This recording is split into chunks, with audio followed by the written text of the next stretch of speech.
Nada se compara à sensação de dar o troco. Quer dizer, o que eu queria falar é que nada se compara à sensação de conseguir uma vingança. Não, peraí, não me entenda mal. O que eu quero dizer é que nada se compara à sensação de conseguir uma vingança que arruína completamente a vida da pessoa que te prejudicou. Mas por mais satisfatórias que sejam as histórias de superação, tem uns casos por aí que eu diria que foram longe demais. Desde um plano que levou 20 anos para se concretizar, até um valentão que recebeu uma dose cavalar de karma. É hora de mais histórias extremas de vingança que passaram dos limites.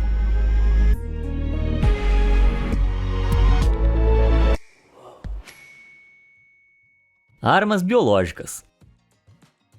Não tem nada mais irritante do que ir pegar aquela comida que você estava guardando só para descobrir que outra pessoa comeu. Esse é um risco ocupacional de ser um estudante em uma acomodação compartilhada, como o usuário do Reddit The Man with Two Pool Brains descobriu. Aliás, belo nome. Um estudante de microbiologia do primeiro ano da universidade na Inglaterra. Ele morava com vários outros estudantes, todos homens, que compartilhavam uma cozinha. Inevitavelmente, a comida dele muitas vezes desaparecia, mas ninguém admitia ter roubado. Bom, um dia, toda a sua turma estava nos laboratórios fazendo experiências com o ortopoxvírus de baixo risco, que é um gênero de vírus que causa lesões na pele de mamíferos. Não é exatamente inofensivo, mas inofensivo o suficiente para que deixassem os estudantes do primeiro ano lidarem com ele. Foi então que ele percebeu que um dos seus colegas de laboratório tinha deixado cair a sua amostra, e logo desenvolveu uma bolha bem dolorosa no lábio. Uma lâmpada acendeu na cabeça dele, e ele rapidamente pegou uma amostra do vírus. Mais tarde naquela noite, ele espalhou a amostra sobre um pedaço de queijo que tinha comprado, embrulhou bem fechadinho para evitar qualquer contaminação cruzada com outros alimentos e deixou na geladeira. Com certeza, no dia seguinte, alguém tinha beliscado o queijo. No outro dia, 2 dos colegas de casa dele estavam exibindo bolhas horríveis por toda a boca, e a coisa era tão ruim que eles nem saíram de casa até que as lesões desaparecessem algumas semanas depois. Depois disso, a comida dele nunca mais desapareceu, e tudo que ele precisou foi uma leve guerra biológica. Reação ao bullying. Você já foi intimidado na escola? Sim, eu já fui empurrado pra dentro do armário e tive o meu almoço roubado algumas vezes. Ou 50 vezes. Tá, não importa. Pode parecer ruim, mas não se compara ao que o usuário do Reddit SCP-602 e o seu amigo Marco passaram. Marco era um garoto pequeno e magro. Ele era um pouco nerd, mas geralmente era bem feliz. Até que um garoto muito maior, a quem a gente vai chamar de Polo, começou a atormentá-lo. E eu não tô falando de brincadeiras inofensivas. Marco começou a aparecer na aula com o olho roxo. Sua mochila tava rasgada, sua comida tinha sido roubada e as suas coisas estavam todas destruídas. Os pais de Polo tinham boas conexões com a escola, então quando Marco relatou isso, foi acusado de mentir e foi suspenso. Sua suspensão foi retirada só quando surgiu um vídeo de smartphone que mostrava Polo rasgando a mochila de Marco e jogando-a no lixo. Mas apesar disso, Polo não enfrentou nenhuma consequência. Então quando Marco finalmente voltou para a escola, ele decidiu que não aguentaria mais isso. Ele apareceu um dia com uma enorme sacola de ursinhos de gelatina esperando compartilhar com os amigos. Como esperado, Polo arrancou a sacola de Marco, roubando os doces e os devorando punhado após punhado. Marco começou a chorar, o que só incentivou Polo a comer mais deles, que era exatamente o que Marco queria. Ele na verdade não estava chorando, ele estava fingindo. E por quê? Bom, durante a suspensão, Marco descobriu que uma certa pessoa tinha uma condição intestinal que o tornava intolerante a substitutos de açúcar. E aqueles não eram ursinhos de gelatina normais, eles eram ursinhos de gelatina sem açúcar. Marco havia feito uma armadilha. Ao longo do dia, Polo continuou a se esbaldar nos doces roubados até que, de repente, ele saiu correndo da aula e correu loucamente pro banheiro, com uma mancha marrom suspeita escorrendo pelas calças. Ninguém viu Polo por alguns dias depois disso, com rumores circulando que, depois da visita de Polo, o banheiro parecia ter sofrido com alguma explosão. Quando ele retornou, parecia terrível. Seu rosto estava machucado e ele estava usando um tapa-olho, enquanto o outro olho estava vermelho. Parece que ele se esforçou tanto enquanto lutava contra os efeitos explosivos dos ursinhos de gelatina sem açúcar, que isso o deixou parcialmente cego em um olho. Depois disso, ele deixou Marco completamente em paz. Aqueles ursinhos de gelatina podem ter sido sem açúcar, mas essa história foi bem doce. Dando uma lição. Um garoto sendo intimidado por um garoto é uma coisa. Agora, um garoto sendo intimidado por um professor é um nível completamente diferente de errado. Infelizmente, foi isso que aconteceu com o usuário do Reddit SafeEd5951, quando ele mal tinha 6 anos. Safe tinha recém começado o primeiro ano, mas a sua professora, a senhora Ragnar, pegou um desgosto instantâneo por ele. Apesar de ser uma criança, ela impunha punições incrivelmente severas a ele e a um amigo. Ela os chamava de nomes pejorativos, proibia as outras crianças de brincar brincarem com eles e até obrigava Safe a ficar no lixo, enquanto todas as outras crianças despejavam seus restos de almoço nele. Quando ele chegou em casa naquele dia, com os seus sapatos arruinados e encharcados de suco de lixo, sua mãe perguntou o que tinha acontecido, e ele contou sobre as punições da Sra. Regner. Chocada, ela ligou para os pais do seu amigo, que também tinham ouvido a mesma coisa. Era um padrão de comportamento, com a Sra. Regner aparentemente mirando em crianças que não eram ricas, ou que não eram brancas. De maneira bem nojenta, a escola não estava disposta a tomar nenhuma providência. Então, sem perder tempo, a mãe de Safe o matriculou em outra escola, onde ele começou a prosperar de repente. E enquanto Safe estava alcançando seu potencial, a sua mãe também estava. Nos anos seguintes, ela conseguiu um diploma em educação e depois conseguiu um emprego como professora. Tudo enquanto criava Safe e os seus irmãos. Depois, ela conseguiu seu mestrado e se tornou uma educadora líder no distrito. Ela era amada pela comunidade e muito respeitada. Cerca de 30 anos depois, Safe percebeu que a velha escola horrível tinha fechado alguns anos depois que ele saiu. Relembrando memórias, ele perguntou casualmente a sua mãe se ela lembrava da Sra. Regner. E foi quando a sua mãe soltou uma bomba. Ela disse calmamente que sim, lembrava dela. Ela também havia passado os últimos 25 anos informando cada administração escolar do estado sobre como a Sra. Regner era uma pessoa desprezível. Ela deu relatos detalhados do seu comportamento e então toda vez que ela se candidatava a um emprego como professor em qualquer escola no distrito, eles a rejeitavam completamente. Sua mãe havia crescido no meio da educação puramente para arruinar a carreira dessa mulher em vingança pelo que ela havia feito a Safe. E até onde ela sabia, a Sra. Regner nunca mais entrou numa sala de aula. Moral da história, não mexa com as mães. Vingança no RuneScape. Você já foi traído? Sim, eu sei, cara.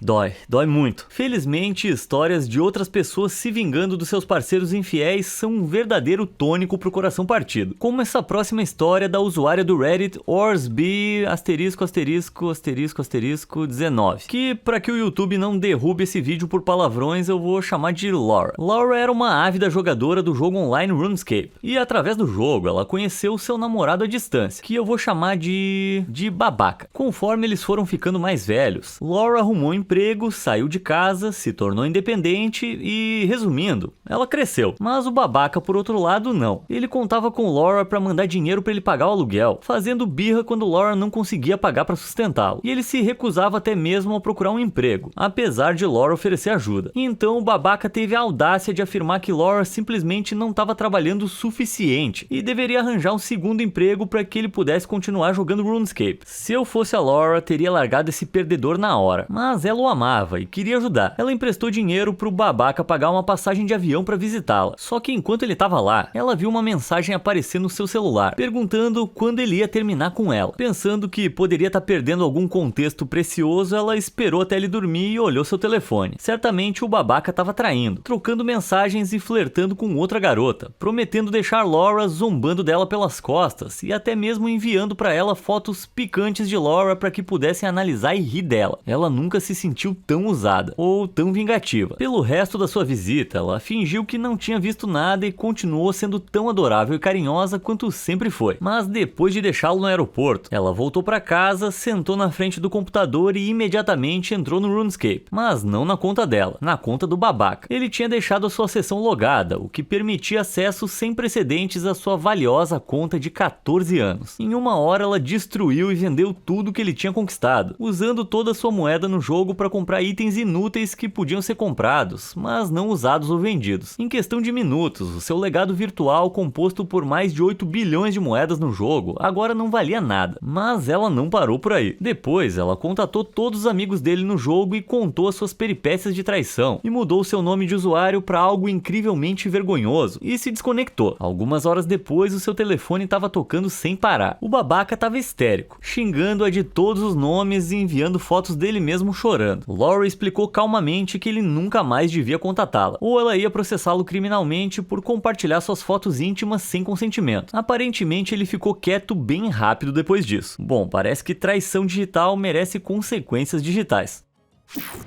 Você ligou?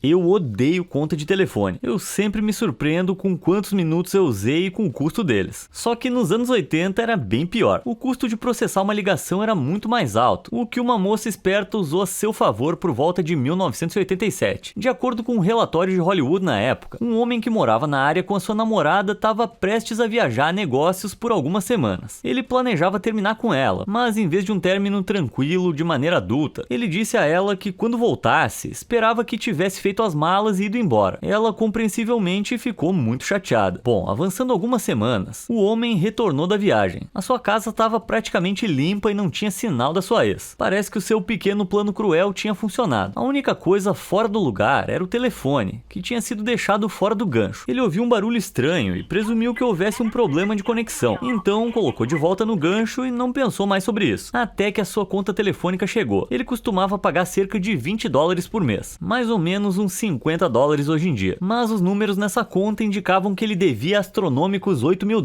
um pouco mais de $21 mil hoje em dia. Acontece que pouco antes da sua ex partir de vez, ela fez uma ligação de longa distância para o relógio falante do Japão, um serviço automatizado que fornecia a hora pelo telefone. Sendo uma chamada de longa distância, tinha um custo extra, e sendo automatizada, o chamador do outro lado não desligou, custando cerca de 50 centavos por minuto. O telefone desse cara estava ligando para o Japão sem parar por cerca de 266 horas, ou 11 dias. Definitivamente uma maneira de fazer o seu ex pagar. Sementes da Vingança.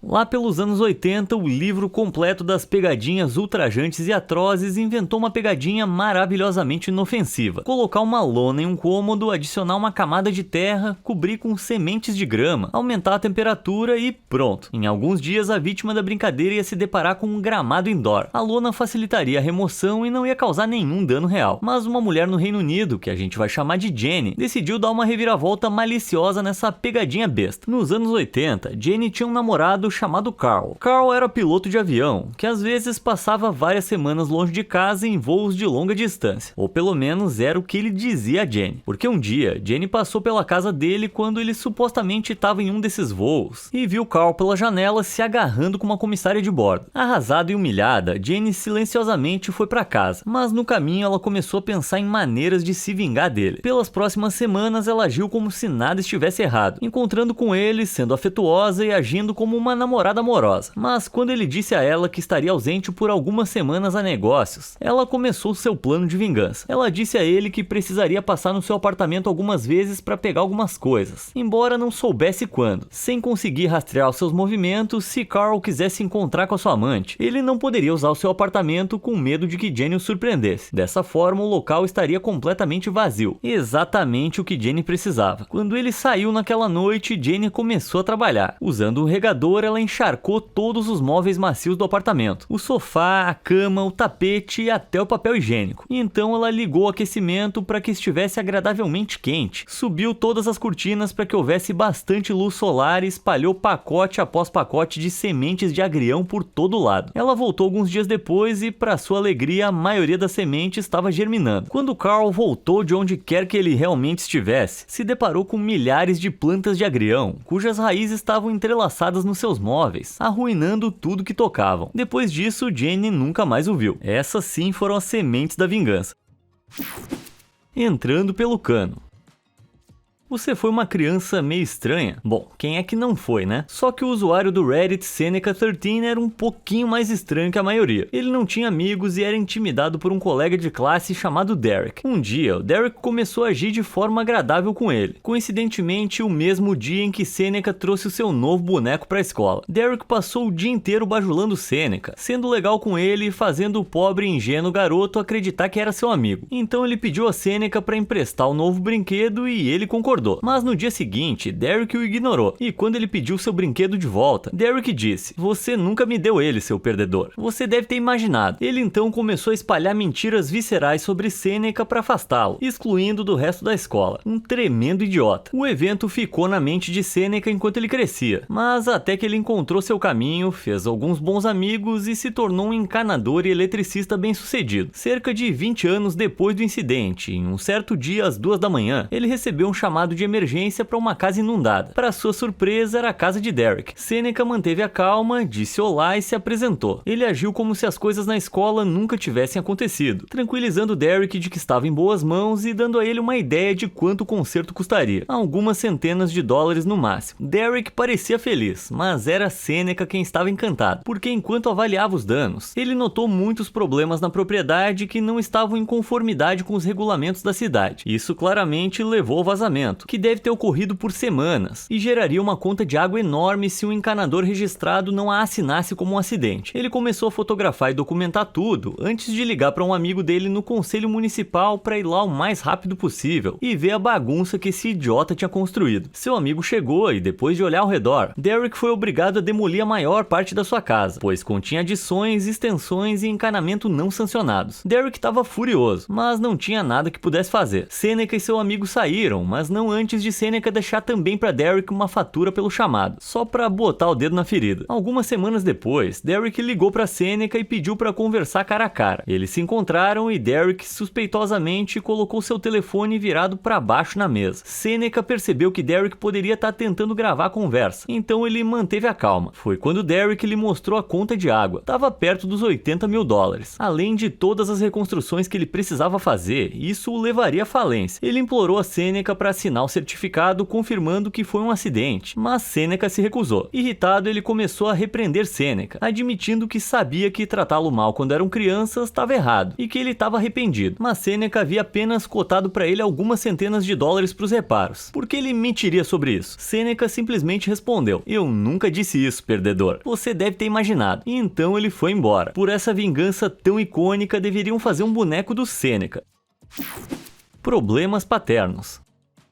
Tem muito pai ruim por aí. Eles não se importam, não se esforçam ou pior, são até cruéis. Mas poucos se comparam com o lixo que a usuária do Reddit Layla Ennis teve que chamar de pai. Quando Layla nasceu, seu pai a abandonou junto com sua mãe. Ele limpou as contas bancárias dela. Mas apesar disso, a sua mãe nunca disse uma palavra ruim contra ele. Ele nunca pagou pensão alimentícia, mal mandou cartões de aniversário e só visitava 1 ou 2 vezes por ano. Mas quando sua mãe se casou de novo, ele simplesmente afirmou que Layla não era mais sua responsabilidade. Ela era o problema do seu novo padrasto agora, e cortou toda a comunicação com ela. Ele não compareceu à sua formatura, ao seu casamento e sequer respondeu os convites para conhecer seu filho. Nesse meio tempo, Layla recebeu apenas um e-mail dele, onde tudo que ele fez foi falar mal da sua mãe por sua aparência, criticando tudo em relação a ela. Quando Layla defendeu sua mãe, ele a chamou de desperdício e parou de responder. Foi o momento em que Layla realmente percebeu quão péssimo ele era. Ela seguiu em frente com a sua vida, quando um dia, do nada,